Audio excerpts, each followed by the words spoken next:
आज इस वीडियो के अंदर मैं आपको सपोर्ट एंड रेजिस्टेंस इस तरीके से समझाने वाला हूं कि आप एक बार समझेंगे और लाइफ टाइम नहीं भूलेंगे। इनफैक्ट आप और लोगों को भी गाइड कर पाएंगे कि भैया ये सपोर्ट एंड रेजिस्टेंस होता क्या है और इसके हिसाब से ट्रेड कैसे करते हैं। पहले आप यही तो सीखना चाहते हो ना कि ट्रेड कैसे करना है। देखो सिंपल लैंग्वेज में बताऊंगा। सबसे पहली चीज, सपोर्ट एंड रेजिस्टेंस एक जोन होता है। जोन का मतलब ये है कि ये एक लेवल है। कौन से ऐसे लेवल्स जिन पर सपोर्ट का सिंपल सा मतलब होता है जहां पर बायर्स बैठे हैं।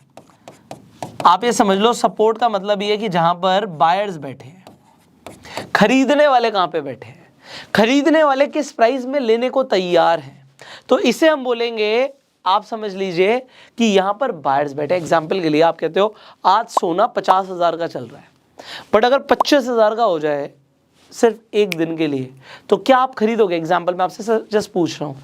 आप कहोगे हाँ शायद मैं खरीद लूँ। आप नहीं खरीदोगे। दुनिया में बहुत सारे लोग पागल हो जाएंगे खरीदने के लिए, क्योंकि उन्हें पता है कि अगर प्राइस गिर रहा है तो हमें कम कीमत पर मिल रहा है और हम खरीद लेंगे। जब भी किसी भी एसेट को खरीदा जाता है, सिंपल इकोनॉमिक्स, जब भी कुछ चीज़ को खरीदा जाएगा तो मार्केट में हर चीज़ की लिमिटेड सप्लाई होती है। हम जब शेयर्स खरीदने की भी बात कर रहे हैं तो शेयर्स भी अनलिमिटेड तो है नहीं, गोल्ड भी अनलिमिटेड नहीं है। तो सिंपल डिमांड और सप्लाई प्रिंसिपल काम करता है। जैसे ही खरीदा जाएगा तो डिमांड बढ़ गई, डिमांड है कि भैया खरीदेंगे खरीदेंगे, और सप्लाई कम हो गई तो प्राइस शूट अप कर जाते हैं। ओके, तो सपोर्ट क्या होता है? जहां पे बायर्स बैठे हैं। और जब प्राइस बढ़ता ही चला जाएगा, अब आपने खरीद लिया, चलो 50,000 का भाव था, 25,000 पे आपने खरीद लिया गोल्ड, अब गोल्ड हो गया 70,000 का, तो कभी तो प्रॉफिट बुकिंग करना चाहेगा एक इंसान कि भैया प्राइस तो बढ़ गया है, अब हम इसे बेच देते हैं। तो जैसे ही बेचेंगे तो होगा क्या, मार्केट में सप्लाई आ जाएगी। पहले सप्लाई कम हो गई थी, अब सप्लाई आ गई। जैसी सप्लाई आएगी तो कीमतें घट जाती हैं, इसीलिए प्राइस नीचे जाता है। This is the simple logic. तो सपोर्ट क्या है? जहां पे बायर्स बैठे हैं। रेजिस्टेंस क्या है? जहां पे सेलर बैठे हैं। तो जब भी किसी चीज को बेचा जाएगा तो उसके प्राइस घट जाएंगे। एग्जांपल, आज आपके आसपास बहुत सारी प्रॉपर्टीज बिकाऊ होंगी, आपका भी एक घर होगा वो बिकाऊ होगा। अब सब बोलने लग जाए हमें घर बेचना है, घर बेचना है, घर बेचना है, घर बेचना है। अगर सबको घर बेचना है और खरीदार है नहीं, तो होगा क्या? मान लेते हैं आप 1 करोड़ के घर में रहते हैं, एग्जाम्पल के लिए, हो सकता है 10 करोड़ के घर में रहते हो, तो आप 1 करोड़ के घर में रहते हैं, पड़ोसी का भी घर 1 करोड़ का है, आप कहते हो 1 करोड़ में बेचूंगा, पड़ोसी ने कह दिया 80 लाख दे दे भाई ले जा। अब जैसे ही एक बायर को पता लग जाएगा कि 80 लाख में भी बस बगल वाला घर जो कि इक्वल साइज का ही है वो मिल रहा है, तो वो क्या कहेगा, यार मैं 80 लाख का ले लेता हूँ। उसका बगल वाला अगर कह देता है मैं 70 लाख का बेच रहा हूँ, तो वो कहेगा मैं 70 लाख का, तो आपका तो बिकेगा नहीं, तो आप कहोगे यार मैं भी यार कम में बेचूंगा।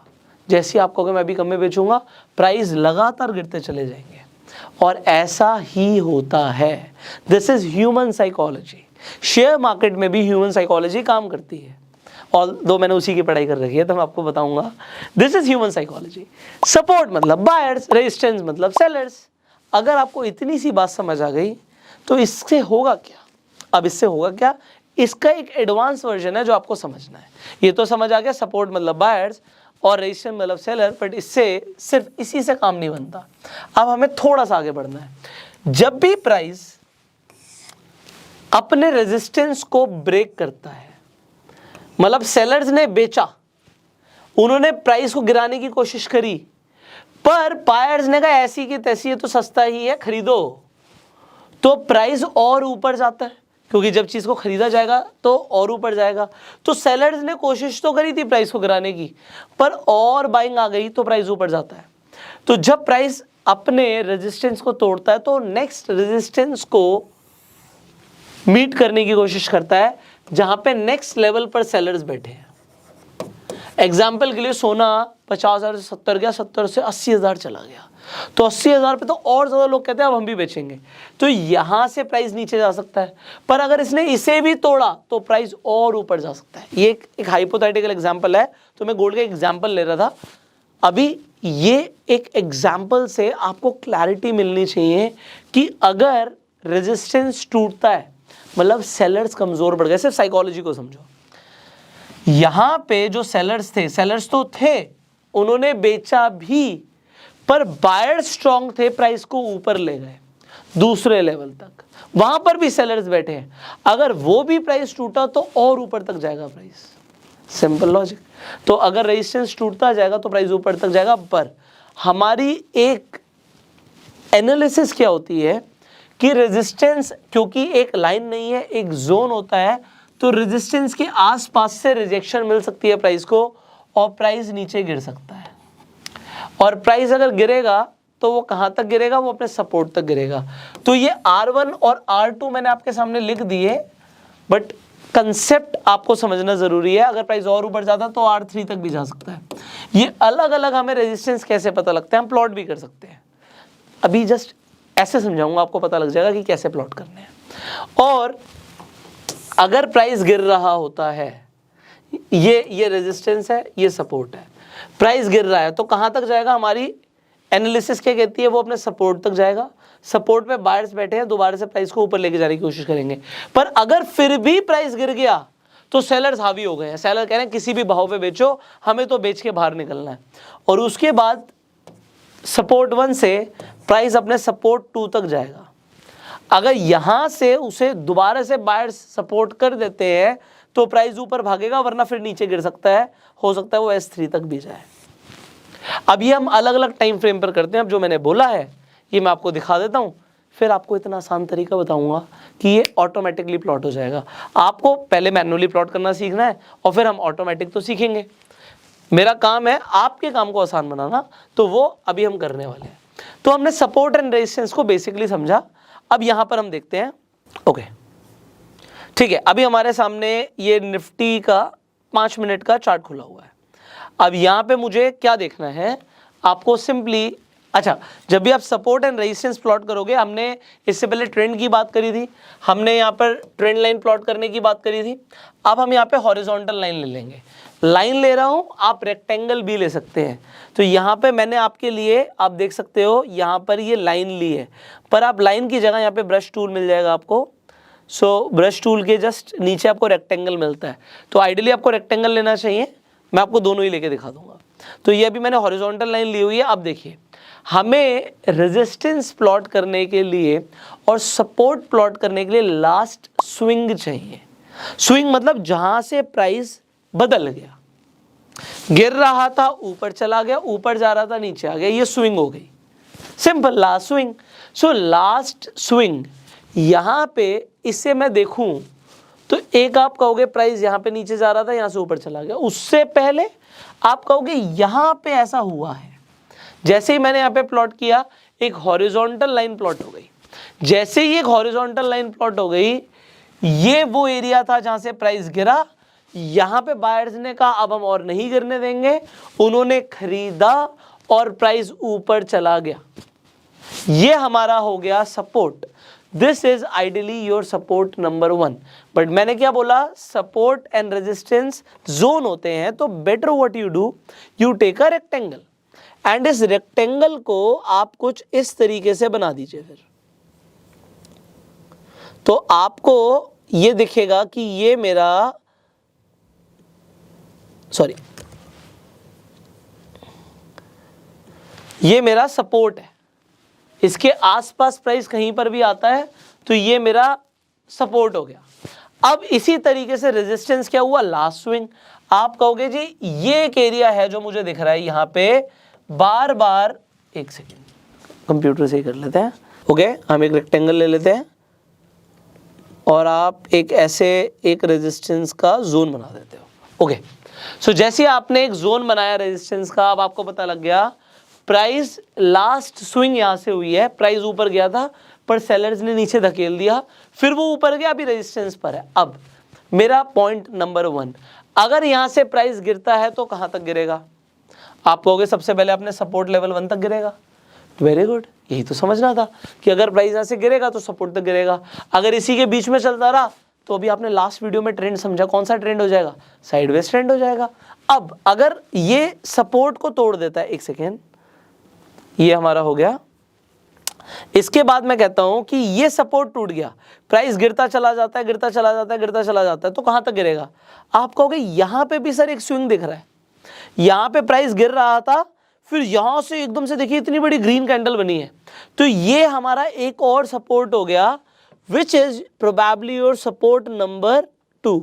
तो आप एक ऐसे प्लॉट कर दोगे और ये आपका सपोर्ट नंबर 2 हो जाएगा। अब आपको ये पता लग गया कि आपके पास दो सपोर्ट आ गए हैं, सपोर्ट 1, सपोर्ट 2। प्राइस गिरेगा तो पहले सपोर्ट 1 तक जाएगा, अगर ये इसके नीचे गिरता है तो वो सपोर्ट 2 तक जाएगा, और गिरता है तो आप कहोगे यहाँ पर भी आसपास थोड़ा सा आया था, उसके बाद आप सीधा ये देखते हो यहाँ से एक बहुत स्ट्रॉन्ग सपोर्ट मिला है, प्राइस ने भागना शुरू किया, तो डेफिनेटली ये हमारे लिए क्या हो जाएगा, ये हमारे लिए एक बहुत स्ट्रॉन्ग सपोर्ट का जोन बन जाएगा। सो ये हमारे पास कुछ सपोर्ट्स आ गए हैं। ओके, ये हमने सपोर्ट प्लॉट कर दिए हैं यहाँ पे। अब हमने जो ये सपोर्ट प्लॉट कर दिए हैं, इससे हमारा फायदा क्या होने वाला है। Okay, just a second. तो ये हमारे लिए जोन है, इसे आप थोड़ा सा अपनी एक्यूरेसी के लिए थोड़ा सा चौड़ा कर सकते हो, it is definitely your choice, और इसे हम थोड़ा सा आगे तक भी कर सकते हैं, ठीक है। ओके, सो अब मैंने आपको बोला था मैं आपका काम थोड़ा सा आसान कर दूंगा। यहाँ पे मैंने एक इंडिकेटर लिया हुआ है, इस इंडिकेटर को आप भी यूज़ कर सकते हो। यहाँ पर देखिए पिवट पॉइंट्स है, यहाँ पर आप इंडिकेटर्स पर जाते हो, आप सर्च करते हो पिवट, सो पिवट पॉइंट स्टैंडर्ड आपके सामने आ जाएगा, इस इंडिकेटर को आप यूज़ कर लीजिए। इसे एक बार और कर लेते हैं, रिफ्रेश हो जाएगा ये। ओके, सो अब आप देखिए कुछ इंपॉर्टेंट यहाँ पे लाइंस आ गई हैं। एक हमने मैन्युअली खुद से एक सपोर्ट प्लॉट किया था, और यहाँ पर एक P नाम का, यहाँ पे एक P लिख गया है और P के साथ में एक लाइन है, so it is known as your pivot point, pivot line है, ये पिवट की लाइन है। अब पिवट के नीचे आपको ऑटोमेटिकली आपका S1 दिख रहा है। अच्छा, मैंने अभी ये मैन्युअली प्लॉट किया, बट ये ऑटोमेटिकली है, देखो S1 ऑटोमेटिकली एक लाइन यहाँ पर दिख रही है जो इसका सपोर्ट है ऑलरेडी। उसके बाद यहाँ पे पिवट, अगर प्राइस अपने सपोर्ट पर है तो वो पहले अपने पिवट तक पहुंचेगा, और यू कैन से अपने पहले रेजिस्टेंस तक पहुंचेगा। अगर उसने रेजिस्टेंस को तोड़ा तो वो घूम घाम के कहाँ पे पहुंचने की कोशिश करेगा, वो अपने रेजिस्टेंस पर पहुंचने की कोशिश करेगा। उसने अगर इसे भी तोड़ा तो इसका अगला रेजिस्टेंस कहाँ पर है निफ्टी का, ये हम 5 मिनट के टाइम फ्रेम पर देख रहे हैं। ये देखिए 17,400 के भाव के आसपास आपको रेजिस्टेंस लेवल 2 दिखता है। अगर प्राइस ने इस रेजिस्टेंस को भी तोड़ा तो वो और ऊपर जाएगा। अब जब आपने मैन्युअली प्लॉट किए थे ये सपोर्ट एंड रेजिस्टेंस, और आपने पिवट पॉइंट को यूज किया, इसमें एक फर्क है। आपने मैन्युअली यूज किया, आप बहुत सारे इंडिकेटर्स यूज करते होंगे, ज्यादातर इंडिकेटर्स प्राइस को फॉलो करते हैं, पिवट पॉइंट्स प्राइस को फॉलो नहीं करता है। मैं आपको क्लीन करके दिखाता हूं चार्ट को। Okay, so we will just clean up the chart. अब आप यहां पर देख सकते हैं जो ये पिवट पॉइंट्स हैं, ये ऑटोमेटिकली जो प्लॉट होते हैं, ये बेसिकली क्वांटिटेटिव आप समझ सकते हो कि डेटा के हिसाब से फॉर्म होते हैं। इसके अंदर लास्ट डे का डेटा बहुत बड़ा रोल प्ले करता है इन पिवट पॉइंट्स के लिए। तो ये आपके सामने जब आ जाते हैं तो आपको ऑटोमेटिकली सपोर्ट और रेजिस्टेंस पता लग जाते हैं। और ये सिर्फ निफ्टी के लिए नहीं है, आप किसी भी स्टॉक की बात कर लो, आप रिलायंस की बात कर लो, आप यहाँ पर पिवट पॉइंट्स लगाना चाहोगे, ये देखिए पिवट पॉइंट्स आपके आराम से लग जाएंगे। सो यहाँ पर पिवट पॉइंट से क्या पता लगता है, आपने देखा यहाँ पर S1 के पास प्राइस था, अगर ये टूटता तो S2 तक जाता, बट S2 तक नहीं गया, ऊपर आने की कोशिश करी। अब अगर ये ऊपर है तो हमारा नेक्स्ट टारगेट क्या हो गया, हमारा नेक्स्ट टारगेट हो गया कि पिवट तक जाएगा। पिवट को क्रॉस किया तो R1 तक जाएगा, और R1 को क्रॉस किया तो R2 तक जाएगा। ये सिंपल सी चीज है जो कि आपको सिखा देती है सपोर्ट एंड रेजिस्टेंस के हिसाब से किस तरीके से ट्रेड किया जाता है। तो यू नो कि प्राइस कहां तक जाएगा, और आपको आपका स्टॉप लॉस भी पता होता है। स्टॉप लॉस कैसे, अगर आपने मान लीजिए यहां पर कहीं पर भी एंट्री करी, अभी मैं आपको एंट्री करना डिटेल में नहीं बता रहा, क्यों नहीं बता रहा, क्योंकि आने वाली वीडियोस में मैं आपको बताने वाला हूँ। तो अभी मान लेते हैं आपने यहाँ पे कहीं एंट्री करी, आपने एंट्री करी तो आपको पता है अगर प्राइस नहीं गया तो वो S1 तक जाएगा। आपने मान लीजिए ऑप्शंस में कॉल ऑप्शन खरीद लिया था और आपने बाय किया था, तो आप चाह रहे थे प्राइस ऊपर जाए, प्राइस ऊपर जा रहा है, बट अगर बाई चांस नहीं जाता तो आपका स्टॉप लॉस आपको पता है S1 है। अगर आप एंट्री यहां पर कहीं कर रहे हो तब भी आपको पता है आपका स्टॉप लॉस कहां है। तो आप अपना स्टॉप लॉस सपोर्ट और रेजिस्टेंस के बेसिस पर ले रहे हो और आपका टारगेट क्या है, आपको टारगेट पता है। सो इसके अकॉर्डिंग आप रिस्क टू रिवॉर्ड रेशियो निकाल सकते हो कि मैं रिस्क कितने पॉइंट्स का ले रहा हूं और रिवॉर्ड कितने पॉइंट का है। ये आइडेंटिफाई करना बहुत इंपॉर्टेंट है। अगर आपकी एंट्री यहां पर आसपास कहीं थी तो आपका स्टॉप लॉस बहुत छोटा था और आपका रिवॉर्ड बहुत बड़ा था। अंडरस्टूड? That is it. यही है सपोर्ट रेजिस्टेंस। अब अगर आपको इतना सा कंसेप्ट पता लग गया सपोर्ट एंड रेजिस्टेंस का, सो आपने इस कंसेप्ट को समझ लिया है और इसके अकॉर्डिंग आप ट्रेड भी कर सकते हो और आपको ये पता होगा कि बायर्स किस जोन में बैठे हैं और सेलर्स किस जोन में बैठे हैं। That is it. अब आपको अगर समझ आ गया तो मुझे कमेंट करके ज़रूर बताइएगा, so that I will get to know कि जो मैं आपको बता रहा हूँ आपको समझ भी आता है नहीं आ रहा। और अगर आपके अभी भी कुछ सवाल है आप पूछ लीजिए, आने वाली वीडियोस में हम उन्हें क्लैरिफाई करने की कोशिश करेंगे। Finally I will see you in the next video. Please share this video and इस जो ये कोर्स चल रहा है ना, क्रैश कोर्स, इसके बारे में लोगों को बताइए। आई बटन पे आपको प्लेलिस्ट का लिंक मिल रहा है, आप उस प्लेलिस्ट को शेयर कीजिए ज़्यादा से ज़्यादा लोगों के साथ, जिससे वैल्यूएबल इन्फॉर्मेशन लोगों तक पहुंचे। अब यही चीज़ें सीखने के लिए लोग बहुत सारे पैसे भी देते हैं, हम तो फ्री में सिखाने की कोशिश कर रहे हैं। अभी भी अगर आप इसे शेयर नहीं कर रहे तो मतलब समझ रहे हो बहुत सारे लोगों तक इन्फॉर्मेशन नहीं पहुंचेगी एंड वी वांट कि लोगों तक पहुंचे। और अभी तक अगर आपके पास डीमेट अकाउंट नहीं है, आप स्टॉक्स पर जाके आप फ्री में अपना डीमेट अकाउंट खुलवा सकते हैं, लिंक डिस्क्रिप्शन कमेंट बॉक्स में। इनफैक्ट आप अपस्टॉक्स पर रेफर एंड अर्न करके भी पैसे कमा सकते हैं, बहुत सारे लोग ऑलरेडी कमा रहे हैं। So you can also earn. So open your free demat account today. I will see you in the next video. Till that time you subscribe this channel, click on the bell icon and go self made.